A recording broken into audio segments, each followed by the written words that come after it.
Hello भविष्यका निजामती कर्मचारीहरू, आज हामी यस भिडियोमा लोकसेवामा बारम्बार सोधिएको तथा तपाईको तयारीमा निकै नै महत्त्वपूर्ण सहयोग पुर्याउने प्रश्न उत्तरहरू लिएर उपस्थित भएका छन्, जुन लोकसेवामा एकदमै महत्त्वपूर्ण आएका छन्। आशा र विश्वास छ समयको सदुपयोग गरेर राम्रोसँग टिप्पणी गर्नुहोला र ध्यान दिएर बुझ्नुहोला र याद अवश्य गर्नुहोला, किनभने यो लोकसेवामा चाहे चौथो त पाँचौं त अधिकृतसम्मको इक्जाममा सोधिएको प्रश्न उत्तरको आज हामी सङ्गालो लिएर उपस्थित भएका छौँ। जसमध्ये पहिलो प्रश्न रहेको छ, लक्ष्मी नरसिंह मल्ल को थिए? लक्ष्मी नरसिंह मल्ल को थिए? उत्तर रहेको छ कान्तिपुरका राजा प्रताप मल्लको बुवा थिएन। को त? लक्ष्मी नरसिंह मल्ल। अर्को प्रश्न, बौलाहा राजा भन्नाले कसलाई चिनिन्छ? उत्तर रहेको छ लक्ष्मी नरसिंह मल्ललाई बौलाहा राजा भनेर पनि चिनिन्छ। काष्ठमण्डपको निर्माण लक्ष्मी नरसिंह मल्लको पालामा कसले गराएका थिए? उत्तर रहेको छ विशेत भन्ने व्यक्तिले। अर्को प्रश्न, काजी भीम मल्लको हत्या गर्न लगाउने राजा को हुन्? उत्तर रहेको छ लक्ष्मी नरसिंह मल्ल। लक्ष्मी नरसिंह मल्ल चाहिँ काजी भीम मल्लको हत्या गर्न लगाउने राजा हुन्। अर्को प्रश्न, कान्तिपुरको नामकरण कसको पालामा भएको थियो? उत्तर रहेको छ लक्ष्मी नरसिंह मल्लको पालामा चाहिँ कान्तिपुरको नामकरण भएको थियो। अर्को प्रश्न, शरणको मरण गर्नु हुँदैन भन्ने मल्ल राजा को थिए? लक्ष्मी नरसिंह मल्ल। प्रताप मल्ल कहिले जन्मिएका थिए? विक्रम सम्वत 1680मा चाहिँ 1680मा प्रताप मल्ल जन्मेका थिए। प्रताप मल्ल कहिले राजा भएका थिए? विक्रम सम्वत 1698मा अर्थात् 18 वर्षको उमेरमा चाहिँ प्रताप मल्ल राजा बनेका थिए। प्रताप मल्ल को थिए त? कान्तिपुरका मल्ल राजा लक्ष्मी नरसिंह मल्लका छोरा थिए। को त? प्रताप मल्ल। त्यसैगरी अर्को प्रश्न, कान्तिपुरका राजा प्रताप मल्लको शासन अवधि कति समय रह्यो? उत्तर रहेको छ 33 वर्षसम्म। विक्रम सम्वत 1698देखि 1731 वर्षसम्म उहाँको शासन चलेको थियो। अर्को प्रश्न, बुढा नीलकण्ठ भगवानले कसलाई सपनामा अब उपरान्त तिमी र तिम्रा सन्तानले मेरो दर्शन गरेमा मृत्यु हुनेछ भनी श्राप दिएका थिए भन्ने भनाइ पाइन्छ? उत्तर रहेको छ प्रताप मल्ललाई। अर्को प्रश्न, कसको पालादेखि राजपरिवारका सदस्यले बुढा नीलकण्ठको दर्शन गर्न छाडेका हुन्? उत्तर रहेको छ प्रताप मल्ल। अर्को महत्त्वपूर्ण प्रश्न, रानी पोखरीको निर्माण कहिले भएको हो? उत्तर रहेको छ विक्रम सम्वत 1727मा। अर्को प्रश्न, रानी पोखरीको पुरानो नाम के हो? विष्णु तीर्थ। अर्को प्रश्न, प्रताप मल्लले आफ्नो राज्य कहाँसम्म पुर्याएका थिए? भोटको कुतीसम्म। अर्को प्रश्न, हरिवंश पुराणलाई साक्षी राखी प्रताप मल्लसँग सन्धि गर्ने राजा को हुन्? श्रीनिवास मल्ल। अर्को महत्त्वपूर्ण प्रश्न, कालिकष्टाक नामक समुनिपदको रचना कसले गरेका थिए? प्रताप मल्लले। दाम भनेको के हो? प्रताप मल्लको मुद्रा। श्री प्रताप अङ्कित सबैभन्दा सानो एकाइको मुद्रालाई दाम भनिन्थ्यो। अर्को प्रश्न, प्रताप मल्लको मृत्युपछि को राजा भएका थिए? नृपेन्द्र मल्ल। अर्को प्रश्न, गजपति महेन्द्र मल्ल कसको उपनाम हो? भास्कर मल्लको। जगज्जय मल्ल को हुन्? कान्तिपुरका मल्ल राजा जयप्रकाश मल्लको बुवा। अर्को प्रश्न, मल्लकालका अभागी राजा भनेर कसलाई चिनिन्छ? जयप्रकाश मल्ललाई। कान्तिपुर काठमाडौँका अन्तिम मल्ल राजा को हुन्? जयप्रकाश मल्ल। जयप्रकाश मल्ल कसका छोरा थिए? जगज्जय मल्लको। पृथ्वीनारायण शाहका छाता श्रीपेच र जुता भूमि माग्ने राजा को हुन्? जयप्रकाश मल्ल। शङ्खमूलको धर्मशाला कसले बनाएका हुन्? विष्णु मल्ल। 21 गजुर भएको पाटनको कृष्ण मन्दिर कसले निर्माण गराएका हुन्? सिद्धि नरसिंह मल्ल। गोर्खाका राजा राम शाहसँग व्यापारिक सम्बन्ध कायम गर्ने राजा को हुन्? सिद्धि नरसिंह मल्ल। साथीहरू, आज यस भिडियोमा सम्पूर्ण प्रश्न उत्तरहरू हाम्रो इतिहास सम्बन्धी, मल्ल राजाहरू सम्बन्धी, कसको जन्म कहिले भयो, कसको छोरा को हो, कसको बुवा को हो, अथवा के प्रचलन चलाएका थिए, कस्ता शासन गरेका थिए, कति अवधिसम्म शासन गरेका छन् भनेर यस्ता महत्त्वपूर्ण प्रश्नहरू उत्तरहरूलाई समेटेर आज हामी यस भिडियोमा सम्पूर्ण जानकारी तपाईहरुलाई प्रदान गर्नेछौँ। त्यसकारण गर्दा समयको उचित प्रयोग गरेर अन्तसम्म भिडियो अवश्य हेर्नुहोला।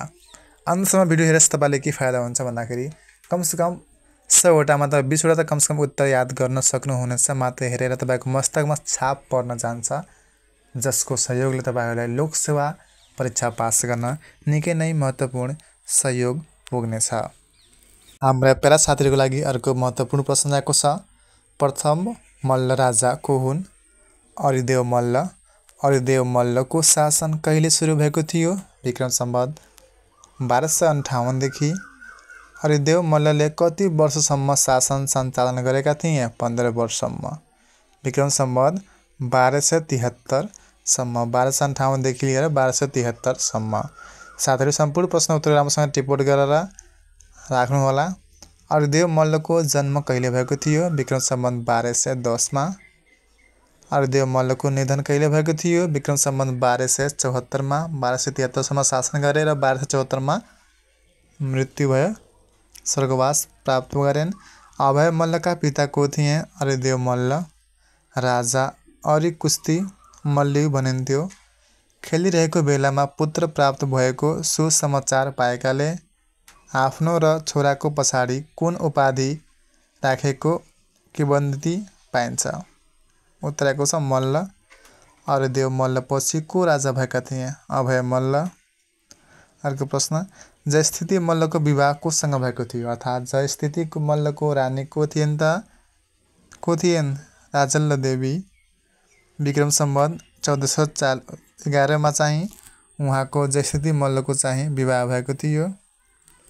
अर्को प्रश्न रहेको छ, पाटनका कुन राजाले कान्तिपुर, भातगाउँ र गोर्खा राज्यसँग एकानी शत्रु एकानी मित्रको सन्धि गरेका थिए? उत्तर रहेको छ सिद्धिनरसिंह मल्ल। सिद्धिनरसिंह मल्लको पिताको नाम के थियो? हरिहर। श्रीनिवास मल्लका बाबु को हुन्? सिद्धिनरसिंह मल्ल। आफूलाई नेपालेश्वर बन्ने मल्ल राजा को हुन्? श्रीनिवास मल्ल। आफ्नो मुद्रामा आफ्नो र रानीको तस्बिर अंकित गर्ने राजा को हुन्? योग नरेन्द्र मल्ल। सैनिक बहादुरी देखाउनेलाई चूडामणि पदक दिने राजा को हुन्? योग नरेन्द्र मल्ल। तमाकुमा बिख मिलाई षड्यन्त्रपूर्वक मारिने राजा को हुन्? योग नरेन्द्र मल्ल। हालसम्म जीवित मारिने राजा को हुन्? योग नरेन्द्र मल्ल। उहाँलाई जीवित मृत्युदण्ड दिएको थियो। कस मार्फत? षड्यन्त्र मार्फत गरेर। जबसम्म मेरो शालिगमाथि रहेको चरा उडेर जान्न तबसम्म मलाई जीवित नै सम्झनु भन्ने मल्ल राजा को हुन्? योग नरेन्द्र मल्ल। किनभने उहाँको शालिगमाथि चाहिँ साथीहरु चरा रहेका छन्।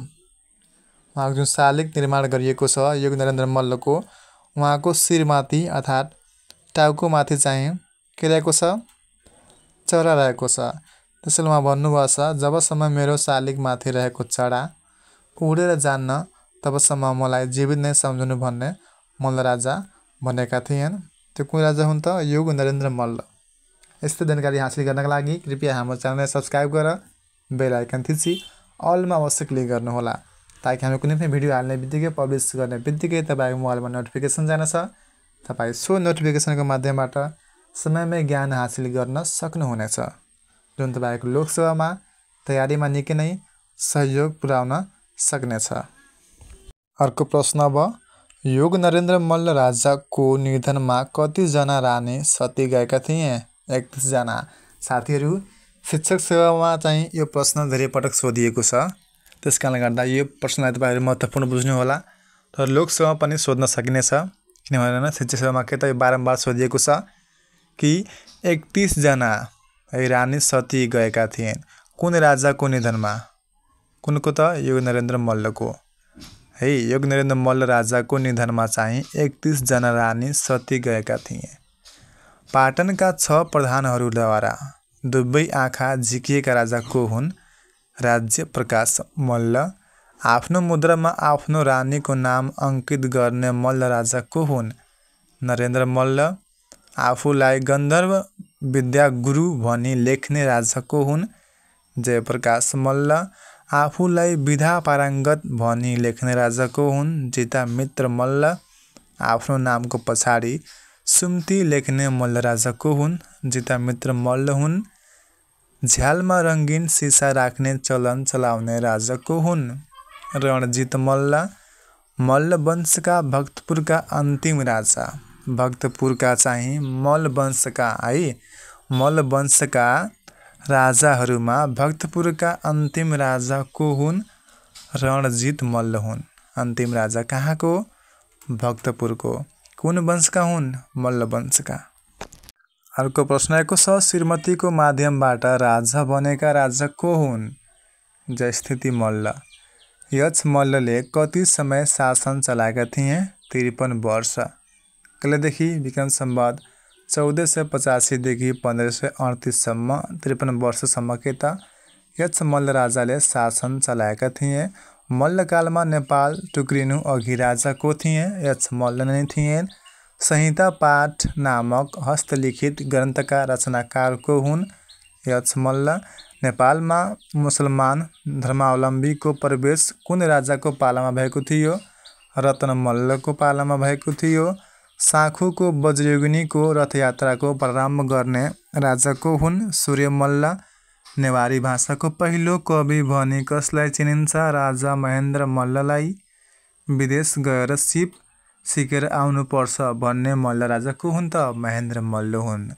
सिमसिमे राजा भन्नाले कुन राजालाई चिनिन्छ? शिव सिंह मल्ल। राम्रोसँग ध्यान दिएर बुझ्नु होला। शिव सिंह, त्यहाँ दुईटा शब्द रहेछन् हैन, शिव सिंह दुईटा नाम मिलेको छ। त्यसैगरी यहाँ सिमसिमे, यसरी तपाईहरु राम्रोसँग व्यवहारिक रूपमा बुझ्न सक्नुहुन्छ। सिमसिमे राजा को हुन्? शिव सिंह मल्ल। सिमसिमे शिव सिंह ले म्याच गर्छ नि हैन आवाजमा, त्यसनै बुझ्नुस्। उच्चारणमा के रहेको छ? शिव सिंह। सिमसिमे हैन, सिमसिमे राजा को हुन्? शिव सिंह मल्ल। कसको पालामा कल्पवृक्ष मनुष्यको रूप धारण गरेका आएका थिए? कसको पालामा कल्पवृक्ष मनुष्यको रूप धारण गरेर आएका थिए? उत्तरको छ लक्ष्मी नरसिंह मल्ल। सम्पूर्ण विद्यार्थी भाइ बहिनीहरूले भिडियो अन्तसम्म हेरेर साथ दिनुभएकोमा तपाईँ सम्पूर्णलाई हार्दिक धन्यवाद।